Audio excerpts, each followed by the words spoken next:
ব্রাহ্মণবাড়িয়ার বাঞ্ছারামপুর উপজেলার নির্বাহী কর্মকর্তা ফেরদৌস সারা ইন্তেকাল করেছেন। আজ সকাল 7টায় রাজধানীর ঢাকার একটি বেসরকারি হাসপাতালে চিকিৎসাধীন অবস্থায় তার মৃত্যু হয়।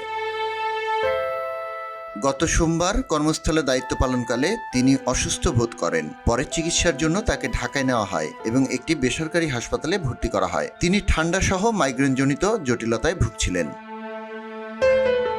ফেরদৌস আরা 36তম বিসিএস প্রশাসন ক্যাডারের একজন কর্মকর্তা ছিলেন। চলতি বছরের 9 জানুয়ারি তিনি বাঞ্ছারামপুর উপজেলা নির্বাহী কর্মকর্তা হিসেবে দায়িত্ব গ্রহণ করেন। এর আগে তিনি ব্রাহ্মণবাড়িয়া জেলা প্রশাসকের কার্যালয়ে কর্মরত ছিলেন। ব্যক্তিগত জীবনে ফেরদৌস আরার বাবার বাড়ি ঢাকার যাত্রাবাড়ি থানার শেখতি এলাকায়, তার শ্বশুরবাড়ি কুমিল্লার দাউদকান্দি উপজেলার খানেবাড়িতে।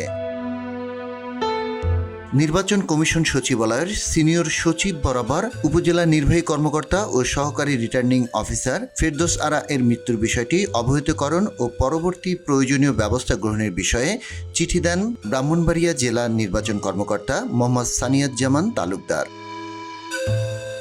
ফেরদৌস আরার অকাল মৃত্যুতে প্রশাসনের বিভিন্ন স্তরের কর্মকর্তা কর্মচারীদের মধ্যে গভীর শোকের ছায়া নেমে এসেছে।